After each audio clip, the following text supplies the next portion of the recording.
don't get frustrated if your mind wanders while you're doing it, right? So a lot of times athletes will try to listen to the script, but their mind will wander and they're like, oh, I didn't get fully immersed. Okay, take note, right? Mind wandered at 3 minutes and 37 seconds. What were you thinking about? What was going on, right? And then the next day you try again, right? And over time, you're able to start focusing more.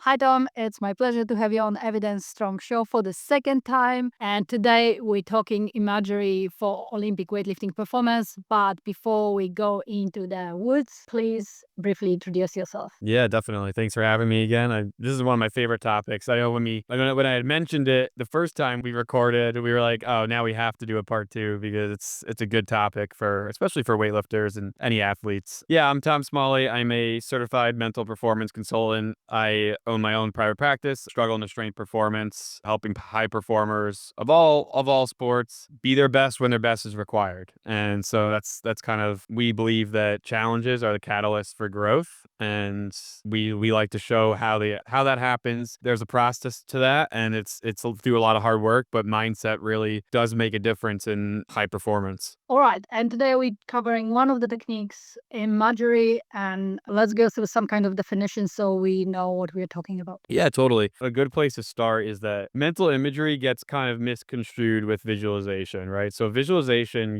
the idea of of mental imagery is you're using all of your senses, right? So, and because we're using our senses, it creates a more real experience when we're practicing it. And so visualization only thinks of the visual aspect, right? And the sight. But mental imagery, we're trying to use the feel, the hearing, I mean, for some, like it could be the taste, it could be the kinesthetic awareness, right? So we're trying to bring all of those things in, right? And into this one script that we're building for mental imagery to practice. And so that's what mental imagery really is using all of your senses to experience and replicate a moment to reinforce better behaviors. And so, I think the thing that people don't understand is there's different types, right? So there's two sections of mental imagery, and that's cognitive mental imagery and motivational. And so cognitive is going to be more about skill execution and strategy and tactical planning, right? And then the motivational aspect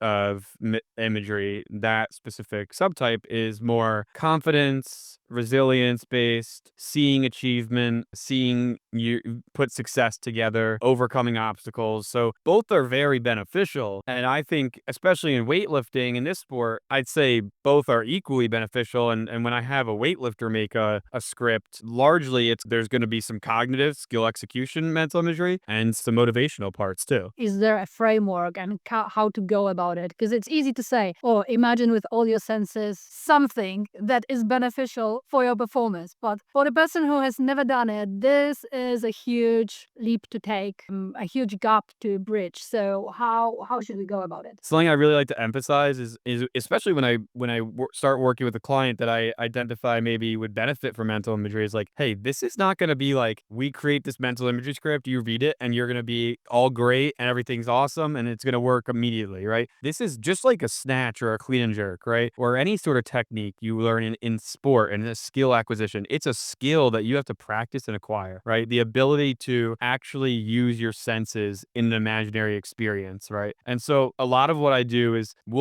in my approach with my clients, I like to almost start with non-sports related imagery scripts, like thinking of, like, for example, I use this with a quarterback I worked with it was a script of him on the beach, but it was really just practicing using our senses in that actual experience so that when we built his actual mental imagery script of the fourth quarter and leading a drive, he was actually able to know how to use his senses in there, right? Because using your senses in mental imagery is a skill you have to acquire over time. It's something you actually have to practice. So for a weightlifter, right, I might use a mental imagery script of like, you're outside at a park and you hear birds chirping or whatever it may be, right? And we might practice just using the senses, and then we have a rating scale of each sensory checklist and say on a scale of 1 to 5, 1 being the lowest or 5 being the highest, how well did I use my hearing? How well did I use my kinesthetic? right? How well did I use my sight, right? And then we rate them. And then over time, as we keep practicing, the intention is to improve over time of being able to use those things better and better. But a lot of times, like, we won't even start with a mental imagery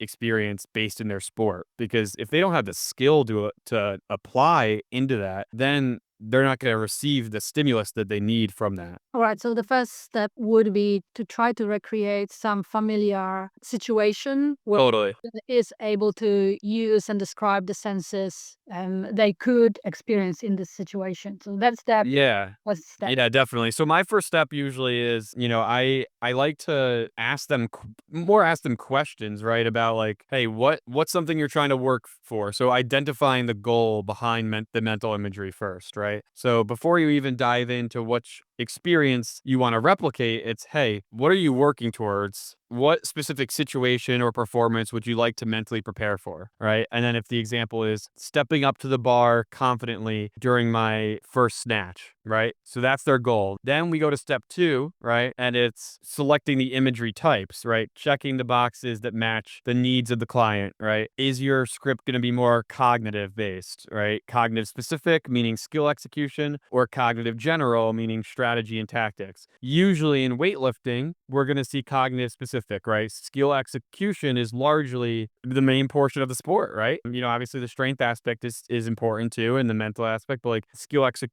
if you don't know if you don't know how to do the lifts, we can't do them, right? So a lot of what we're going to see is skill execution and cognitive specific mental imagery. So we'll check that box, right? And then we start working on what that looks like. And then we think about, okay, do we want any of the motivational imagery too? Like, what personal goal are we striving for? Do we want to put ourselves in a situation of achieving it in detail? The podium, the handshake, the feeling of slamming the bar, right? Like, those things really reproduce that moment and make us actually have the same neurological response as if it was happening in real life. And so the more descriptive, the better, right? And so, we dive into the which types of motivational imagery, right? So motivational specific, right, could be that achieving the goal. Motivational general could be emotional control. Do you want to write in your mental imagery script? Do you want to maybe feel calm or focused or energized? What emotional state do you want to feel, right? Breathing, body language, heart rate. And then the motivational general mastery, right? It's what challenges might come up. Do you want to see yourself overcoming them, right? Picturing yourself staying composed, staying in control, right? Focusing on your breathing, all of those things. And then that's when we take those things, all those bullet notes that we took, then we start putting that script together. All right, how do you decide which? Because all of this sounds amazing. I want all of this, but Sure. probably I will not benefit from all of it equally because it would take me the 3 hours to visualize the aspects. So, how you go about choosing? Yeah, no, it's a really good question. I think we usually ask ourselves, what's important now? Like, what's the most pressing challenge we're facing right now? And then we'll address that one like, what have we been struggling with the most? And that's the one we're gonna attack with the mental imagery the most, right? So Right. if it was, the first, I tend to miss my first snatch. Okay, we're gonna do one on the first snatch, and then we're gonna master that one and really be super descriptive and super specific. And then once you start making your first snatches, you feel comfortable, then we can move on to another one. And then also as they get more competent, right, in that skill-based learning of mental imagery, you could have two.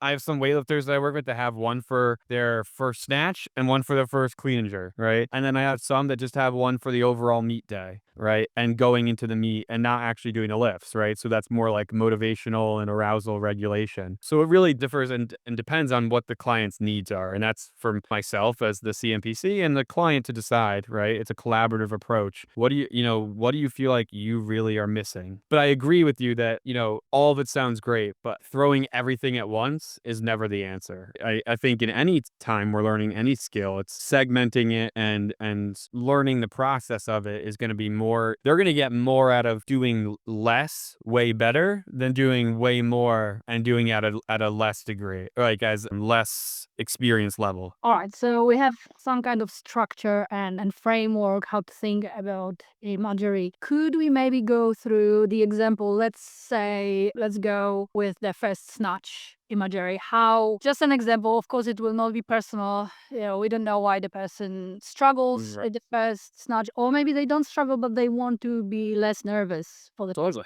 How would you go about putting these elements of cognitive and motivational into this imagery? Yeah, so essentially, what I have them do, and I'm always happy to guide them through it as they're writing it, but I really like for them to sit down and think about that moment, right? So what I really have them do is like I'll have them actually have a checklist of all their sensory, right? So it'll go through visual, what you see, right? And it'll be a little table, right? Sense, visual, what you see, included question mark, and then auditory sounds, included question mark, right? And there'll be a little box to check. Emotional, a factory or, smells, taste, if relevant, obviously. Kinesthetic, is it included, right? So they have boxes to check as they're writing it. So it gives them a parameter of like, oh, maybe I should add in something else about how the bar feels in my hand because I didn't get enough kinesthetic in there, right? So it reinforces, but just like when we used to write essays for college, like you just do revisions and revisions. And then when we decide, okay, it's thorough enough, it's specific enough, then we can actually start. So some people like for me to record it and read it,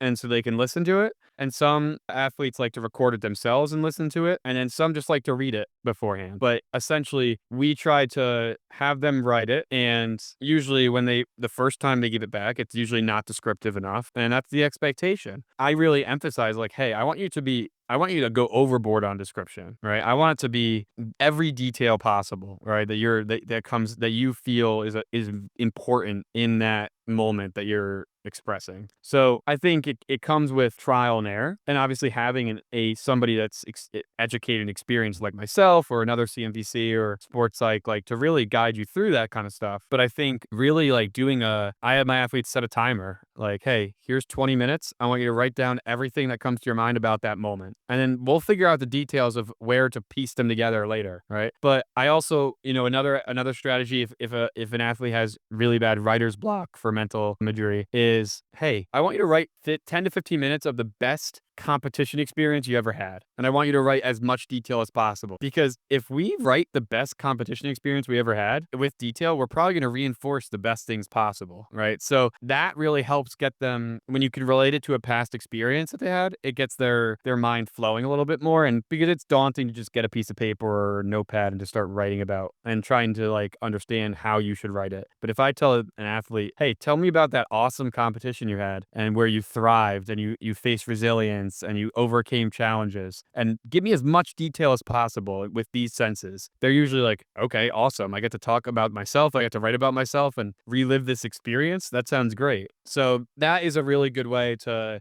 get the mind flowing of ideas of what you would want in there. But yeah, it's a really good way to, one, reflect on what sometimes athletes realize, oh, this went really well, but this is actually something I want to improve on, right? And so it also brings in reflection, which I think is super powerful.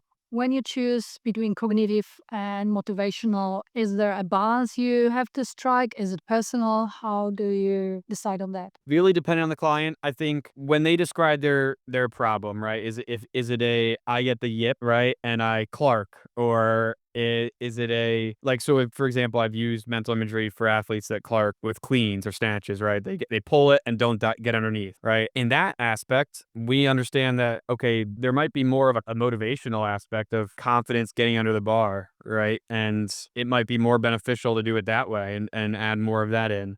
It also could be said to be more cognitive because you want to produce more force and be conscious of that and experience that, right? So I think it's super dependent on the athlete. That's why, especially with weightlifting, I feel like it's really important to incorporate both. Because I think it proves very valuable to to reimagine an experience of success, right? There's no better predictor for confidence than achievement, right? The reality is more frequently you do something successfully, the more confident you're going to do it again, right? That's just human nature. But if we can do that in mental imagery, it's pretty beneficial, right? So I think, but then the other aspect is like, I think there's a lot of benefit to when you're a new lifter, especially new lifters and new to a sport, more cognitive mental imagery can be super beneficial to the learning process too. It gives you opportunity to do what you want your body to do. Right, right. It's reinforcing everything you're learning, and it sends the same neurotransmitters, right, that you get from doing it in person. So I think when we're thinking about like nerves for a competition, I do think motivational is super beneficial, especially with the aspect of like emphasizing the staying in control and breathing and stuff in the back room. I think that can be super beneficial when we're still learning the lifts and or making maybe you're making technical changes. I think mental imagery cognitive can be more beneficial there in those instances because it's all about skill acquisition. And I think what's cool is it applies to every sport too, right? It's because every sport has a skill that's learned, right? But I think with weightlifting especially, right, such a skill-based sport that cognitive does prove to be very beneficial. All right. In terms of motivational, could we talk a little bit more about that? How to calm nerves, how to feel confident on the platform, going to this first lift or going to the third one after two missed, Yeah. just how to feel, how to use imagery to support these type of situations. Yeah, definitely. So I think, I had someone tell me once that as a practitioner that they didn't use mental imagery with their clients because it could go negatively in their mind, right? And to me, that's avoidance of adversity, right? So the reality is we could do mental imagery and still fail, right? There's no doubt about that. But if we practice the skill of being confident in a situation, when we get into that situation, we're going to be more confident, right? And so I love using mental imagery because I think it reinforces the positive thing happening, right? If you train it right and develop the skill to fully immerse yourself in that experience, I think there's so many benefits to it. So I think knowing that, like, setting the expectation of like, hey, this doesn't guarantee anything, but what this is going to guarantee is that you're going to be more confident on competition day, right? And you're going to be more prepared, right? And the second biggest predictor to confidence is preparation, right? So the more you prepare, the more confident you're going to be, right? And so I think right there, that tells me how valuable mental imagery is, especially from a motivational aspect, right? In terms of, the details of what we include in motivational mental imagery, I've had athletes where it's more focused on staying emotionally in control, right? After a miss. So I actually have had athletes that aren't trying to avoid thinking about missing, right? It's more about, oh, I just missed. Now what? Right? How am I going to respond? So, to the practitioners that get worried about maybe their clients or, their athletes, it going south and them thinking about missing. Yeah, that's possible. But you also need to allow space for adversity to exist, right? We can't live in a make believe land of things always going right. So, allowing the emotions to be felt of, hey, I just missed. Okay, what's my plan now? And then using mental imagery to kind of curate your response to how you deal with missing a snatch or a clean and jerk, how you walk up to the stage on that third attempt, and even if you just missed your first two, right? I think those are super special situations that mental imagery is actually super beneficial for. And I mean, like, listen, I think, another thing about self-doubt and maybe mental imagery going wrong is we don't want to suppress that, right? The more we suppress that, the more we're going to think about it, right? If I told somebody to not think of missing a snatch, what are they going to do? They're going to think of missing a snatch immediately because that's what's going to pop into their head. And so the more we suppress maybe failure or making mistakes, the more we're going to worry about it and think about it, right? And so I like to use the analogy of you're a bus driver, right? And all these thoughts that you're having are on the bus with you, right? And some of them are great thoughts of achieving success, and some of them are saying, hey, you're gonna miss your first three attempts, right? Neither are gonna, obviously the good ones are gonna benefit you more if you give more energy to them, and the self-defeating ones, like the missing the snatches, are gonna probably drag you down. But you've made space for them on your bus in the passenger seats, but you're the bus driver of your mind, right? And your emotional control. And so it's defining what your values are, who you want to show up as an athlete, And as outcome aside, who do you want to show up as an athlete? And then deciding to drive towards those values and not letting those passengers' thoughts, right, say, hey, stop here, pull over here, right? Because that's what those self-doubt thoughts are trying to do. They're trying to get you to stop the bus here, stop the bus here, right? But you're driving towards your values. And that's what mental imagery is reimagining experiences, right, that are values based and in line with who you want to show up as in competition. So as long as we're making those experiences, especially in the motivational aspect, right, in line with our values of what we want to achieve and what our goals are and who we want to show up as, your mental imagery isn't going to go south. I have two comments on it. One is that sounds like a focus on process and practicing who you want to be as a person in general, but specifically in relation to how you want to show up as an athlete. And the second thought is what a cheat code for getting a good reps in, doing the best you can, performing the best you can. You can just repeat it again and again. Right, right. There's no right. It's Mhm. not going to fatigue your body, right? So it's like, why wouldn't we use this, right? You're right. It's exactly what you say it is. It's a cheat code, right? And a lot of stuff with mindset and mental performance is a cheat code, right? Because that's the aspect of things that people aren't usually training diligently, right? We'll train our explosiveness and our strength and our technique and our mobility, right? Everybody will do extra body work, right? But like, how many are really doing serious, diligent, tracked mental work, right? Like, so like when I work with a client, it's all documented. There's a plan to things. It's not just, hey, we're going to meet once a week. Like hey, you're going to go home with stuff. You're going to work on this, right? And I think, like you said, it's a cheat code to unlocking a new level to yourself. And so to me, it's a no brainer, right? But yeah, I think it really depends on the person what you're going to put into the script, right? And I think you want it to be substantial enough where they're spending time really, like, if it's too short, it's very hard to get into a flow state in mental imagery, right? And get into a state of really being able to identify your senses. So I think there has to be some length to it too, like at least a couple paragraphs, right? And the details matter. All right. Would you have any pointers on what to avoid when we create imagery script? Yeah, I think the main thing is one, keep the main thing, right? So don't try to add things that are not relevant, right? So if your challenge you're facing is feeling too anxious for clean and jerks after snatches, like probably don't start in warm-ups, right? You could probably start after your last snatch or like, so don't make it so long that like you're losing the idea of what you're actually trying to work on, right? So that's where that first step of like identifying the challenge you're working on is really crucial. And then I would say the second piece of advice would be keep a sensory checklist near you as you're writing. All right. Do we cover all the things we should be avoiding? I think so. I think so. I would say something you should do would be like make sure you're practicing it, right? So don't just write the script and then expect to be able to like immerse yourself in it like the day of competition, right? Because you want to use it before competition to be able to, maybe the night before, the morning of, whatever it may be, at weigh-ins, right? You have this at your disposal, but don't expect yourself to be able to get into that if you haven't practiced it, right? It's like expecting yourself to go hit a PR clean and jerk when you haven't been training hard. So we have to reinforce these skills. So what I have my clients do is, hey, we're going to do a mental imagery script about training on Friday, your big Friday. And we're going to start preparing, like, let's apply it in training first so that when you get to competition, you're not lost. Right. All right. So let's bring it all together now and let's build three main points about imagery for Olympic weightlifters. Yeah, so I think the first main point that I would say is identifying what goal or challenge that you're trying to achieve or obstacle you're trying to get past, right? Or bounce back from, right? What are you trying to use mental imagery for, right? Identify the moment, identify the challenge. Then the second aspect would be obviously identifying what aspects of the subtypes of mental imagery that you're going to incorporate. Is it more cognitive? Is it more motivational? Is it a mix of both, right? And then writing your script, revising it, and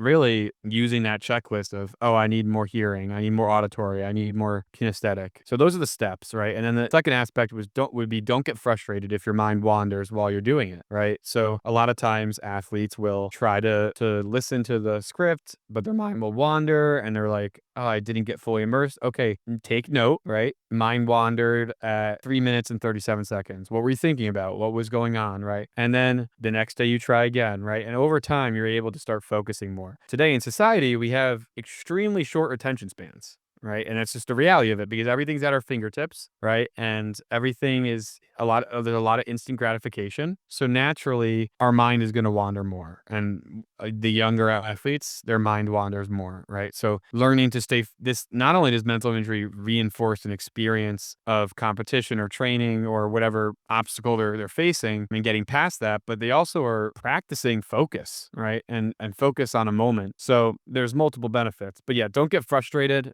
I think I've seen that happen and also don't get frustrated if you do mental imagery and then you don't have the success you want in competition, right? Like there's not necessarily like a direct correlation between if you do this, you're guaranteed to PR or you're guaranteed to have success, right? This is just another tool in the toolbox that is obviously beneficial and to me is a cheat code to improving performance, but I don't want people to take this as like hey, I did my mental imagery every night and I didn't PR, right? And that doesn't mean to stop doing it after that happens, right? That just gives me more of a reason to do it. Oh, I still didn't get the hang. I did my mental imagery and I didn't have success that I wanted in competition, but I'm going to keep at it because if you keep at it, you're going to have success. And also, yeah, if you've done the work right, some things changed within you. So you are a different person, whatever the outcome is. So, Totally.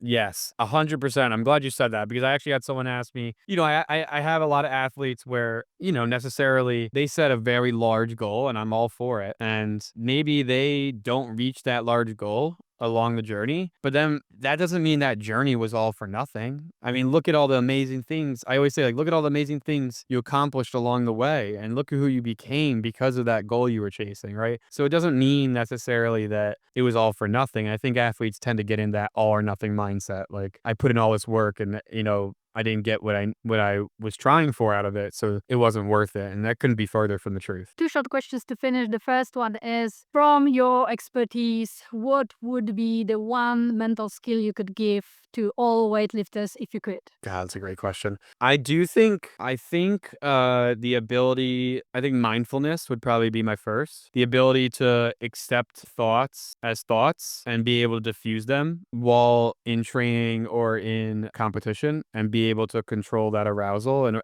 emotional regulation. I think that would be my first one because it's super applicable. And then I think the second, well, that would be 1A and then 1B would be mental imagery. All right, then. I would say like that, the first one's is very applicable to in the moment. And then the second one is outside of the moment, something to practice. Awesome. We cover all the aspects. Yeah. All the spectrums. Yep. All right, where people can find you? Are you open for consultations? Can weightlifters reach out for your help with? Yeah, absolutely. More than welcome to. You can find me on Instagram at S2SFOF. And then my website is www.struggleintostrength.com. Yeah. So absolutely. Always happy my DMs are always open. Happy to answer questions. As you can see, I mean, I just talked about this for 50 minutes. So I'm a nerd for this stuff. I love this stuff so much. And I just really love helping athletes become better versions of themselves that they didn't really necessarily think they could become. So that's really why I got into my work at the end of the day. Awesome, Tom. Thank you so much for today. Yeah, thank you so much for having me again.